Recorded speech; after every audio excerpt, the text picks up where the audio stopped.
মাটিগাড়ার শিমুলতলা এলাকায় এক নাবালক ছাত্রকে অপহরণের অভিযোগ উঠল এক যুবকের বিরুদ্ধে। ঘটনার মূলে রয়েছে ত্রিকোণ প্রেম। গত শনিবার থেকে নিখোঁজ দশম শ্রেণীর ছাত্র শুভজিৎ মোদক, বয়স 15। পরিবারের অভিযোগের আঙুল উঠেছে এলাকারই 25 বছর বয়সী রাজ পাসওয়ান নামে এক যুবকের দিকে। স্থানীয় সূত্রে জানা গিয়েছে, শুভজিৎ এবং রাজের মধ্যে এক কিশোরীকে কেন্দ্র করে বেশ কিছুদিন ধরেই বিবাদ চলছিল। বন্ধুদের দাবি দুজনেই একই মেয়েকে পছন্দ করত, যা নিয়ে মাসখানেক আগে তাদের মধ্যে বড়সড় ঝামেলাও হয়। অভিযোগ, গত শনিবার সন্ধ্যা 6টা নাগাদ রাজ ফোন করে শুভজিৎকে বাড়ি থেকে ডেকে নিয়ে যায়। এরপর রাত 10টা বাজার পর থেকেই শুভজিতের মোবাইল ফোনটি বন্ধ হয়ে যায়। পরিবারের সদস্যরা সারা রাত খোঁজাখুঁজি করেও তার কোনো হদিশ পাননি।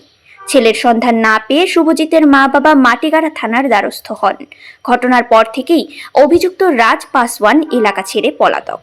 পুলিশ রাজের এক বন্ধুকে সন্দেহভাজন হিসেবে আটক করে জিজ্ঞাসাবাদ শুরু করেছে।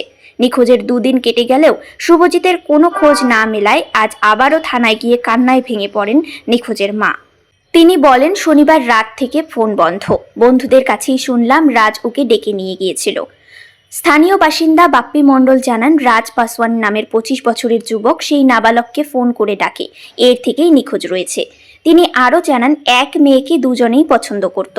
এর জন্য 1 মাস আগে তাদের দুজনের মধ্যে ঝামেলাও হয়েছে বলে জানতে পারা গিয়েছে তার বন্ধু বান্ধবের কাছ থেকে। মাটিগাড়া থানার পুলিশ জানিয়েছে, নিখোঁজ নাবালকের সন্ধানে তল্লাশি চালানো হচ্ছে।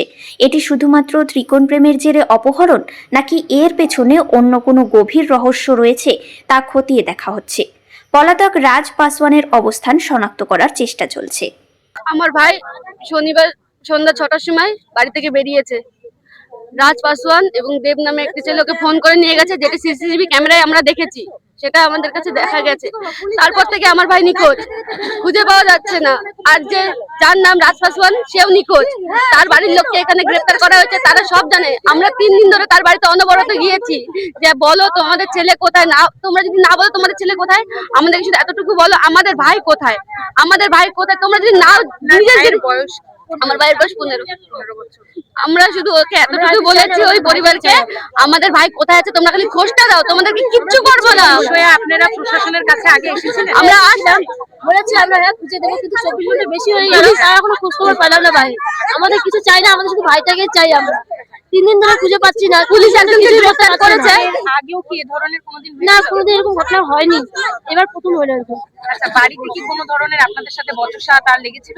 না না, কিছু ছিল না ভাইয়ের সাথে। ভাই খুবই ভালো, খুবই সাহসিতা, এরকম কোনো কেচাল ঝগড়ার মধ্যে যাই না ভাই। আপনাদের কেন মনে হচ্ছে যে সেই দুজন দোষী বলে? যারা ওরাই ডেকে নিয়েছে, ও ডেকে নিয়েছে, কথা বলেছে, আমাদেরকে ও ডাকছে বন্ধু। আমরা দেখেছি আমার ভাইকে সন্ধ্যা 6:30টার সময় কল করা হয়েছে, লাস্ট কল। ও বলেছে আমি রাজের সাথে কাপড়াইলে আছি। তারপর থেকে আমার ভাইয়ের আর কোনো খোঁজ নেই। আমরা সিসিটিভি ফুটেজে দেখছি। আপনারা সেই দুজনের সাথে যোগাযোগ করেছেন?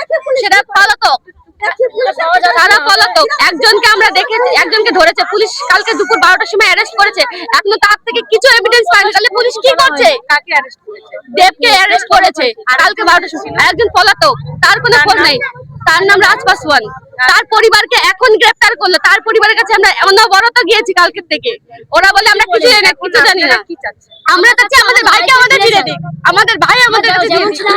তাহলে দোষীদেরকে আমাদের হাতে তুলে দিক এবং আমাদেরকে পুলিশ প্রশাসন বলে দিক যে আমরা কিছু পারছি না, তোমাদের ব্যাপার তোমরা। আমার ভাই না কোনো নেশা করে, না কোনো বাজে বন্ধু বান্ধব, শুধু আমাদের একটাই গেমের নেশা। ও সারাদিন বন্ধু বান্ধব নিয়ে যায়, গেম খেলে।